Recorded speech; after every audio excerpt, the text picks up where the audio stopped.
Hi guys, we're gonna talk about today we're gonna talk about just the third part of angle in right triangle. But I explained you that how can you find if you have the measure of angle and how can you find the length side. I hope you get it. But now, if you don't have a measure of angle, but only you have the sides and you wanted to find the measure of angle, so how can you find it? So I just give you again the exercise like this. You have the triangle, this is a right triangle, and the side of length is 3 and 8, and for this angle, this is a A, we need to find the measure of this, and for that one, the side of, look at here, this 3, this is a opposite side, and that one is adjacent for that angle. So if we have opposite and adjacent, we should use what? Tangent A. So tangent A is equal to what? Opposite over what? Adjacent. So 3 over 8. So how can we find A? Guys, A is equal tangent to the power -1. What to the power -1? Because look at here, and this type of question, 2x is equal to 4. Why x is equal to 2, guys? Because 4 divided by 2, yes. Because you should write like that. X is equal to 4 multiplied by 2 to the power -1. That's why, because the inverse of 2. But 2 to the power -1 is 1 over 2 multiplied by 4. If we multiply, it's going to be 2. But, guys, here you can't write to the tangent to the power -1. It's not the same thing with 1 over. This is just a number, this is a digits. That's why we can write 1 over. But for the function, you can write 1 divided by. This is the inverse of the function. So tangent to the power -1 always is equal to arctangent. So don't write 1 divided by tangent 3 over 8. Yeah, okay? Because some students write like that, 1 divided by tangent 3 over 8, then they just calculate tangent 3 over 8 and 1 divided by that number. But it's not correct. It's wrong. You can't write like that. For the function, if you see to the power -1, this is just equal to the inverse of the function. So now let us to explain what's the meaning of arctan. Because, guys, we have tangent and arctangent. So first I want to explain for you with graph. Guys, tangent, the graph of tangent x, you know that tangent x is a function, y is equal to, look at here, tangent x. This is a function. And for this function, you know that we have a graph for all the function. For example, we know the linear function, quadratic function, we have some graph of the function. For example, for the linear function of a graph is just a straight line. For the quadratic, it's a parabola.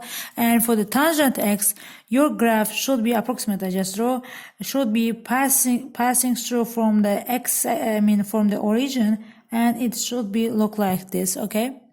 And till to this point, it's gonna be 0 till to the p point, p over 2, and that one is again 0 and negative p over 2, okay? So again, if I draw like that, okay, if I draw, it is gonna be like that, okay? So again, look at here, again, you can take p to the what? 3p over 2, like this, okay? Blah, blah, blah. But, so, you don't need actually, guys, know that, but it's interesting information. So, you should know the graph of tangent x. Tangent x is like that, but for the arctangent, y is equal to, there is no any place, so let us take from there. Y is equal to arctangent x function, because arctangent x means inverse of the tangent x. If the graph of tangent x is like that, and the inverse should be inverse of the function should be y and x, should be like that, guys. The graph should be like this. Again, passes through from the origin, okay, like that. Just inverse, okay? So now, again, p over 2, and this one is negative p, just a pi over 2, okay? So that's it. So this is for the arctangent. So if I told you the inverse of the function, you should know the inverse. Did you see now from the picture? This is a normal function, and this one is the inverse of the function. That's what try to get it. Inverse means just not the same thing, not the 1 over, just the inverse. Inverse means arc function, okay? You should use arctangent. And for the arctangent, your answer gonna be different, okay? And again, the same thing for the cotangent and cotangent, okay? And what about sine alpha? But for the sine, again, the same thing. For example, it is your, and guys, the graph are the same thing for the sine and cosine. But the difference between sine and cosine is this. Sine alpha starts from the origin, but cosine start from the just any point on the y. So did you see? So now guys, again, you don't know, but I want to tell you sine and cosine alpha, I mean cosine x, the function as a function, only can get the range of the function should be -1 and 1. So this is just it can get 1 till to the -1, okay? It should be to the here, so like that. But this one is 0 point till to here. This is pi over 2, and that one is pi, and this one is 3 pi over 2, so 2 pi, okay? Again, the same thing like that. So, but the inverse of the function, so right there, y is equal to sine x. Guys, it's not the angle. So you can ask me, teacher, is it the same thing with the angle? No, it's just a function part. But I want to explain you arc function because you didn't get the meaning. That's why it's a meaning. But we will learn about this. It's just a different topic. We will learn about this. And the inverse should be like that. Again, passing through from the origin. But it should be like that, okay? Did you see? Again, the same graph, but on the y-axis. So this is just passing from the x-axis. But now we just draw on the y-axis, okay? So inverse means this one. But for example, let us take one example about the inverse function. Again, you just learn only that type, guys, because you learn only just angles in right triangle. And again, we don't know the measure of the angle. This is x, and this one is 5, and that one is 10. So we need to find the measure of angle x. So we have opposite side for this angle. This is the opposite, and that one is what? Hypotenuse. And for the opposite and hypotenuse, you should use what? Sine x is equal to what? Opposite over what? Hypotenuse. So now sine x gonna be what? Opposite side is 5, and hypotenuse is what? 10. So substitute. So if you cancel out, it's gonna be 1 over 2. So if sine x is equal to 1 over 2, you wanted to find the measure of x. You don't know.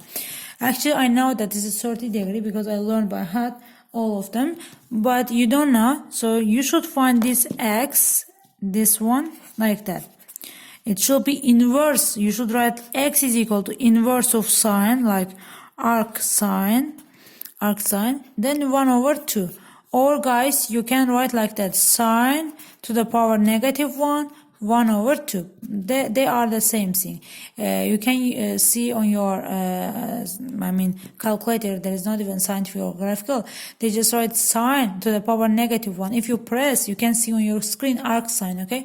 So then if you calculate with your calculator arc sine 1 over 2 or sine to the power -1, 1 over 2, it's equal to 30 degree. So we found the angle, it should be 30 degree for the x, okay? So try to copy down all this information on your copybook and try to get it, okay? So this is the different things. If you want to find the measure of the angle, you should use inverse of the function, because you have 4 function, trigonometry function, which one is tangent, cotangent, sine, and cosine.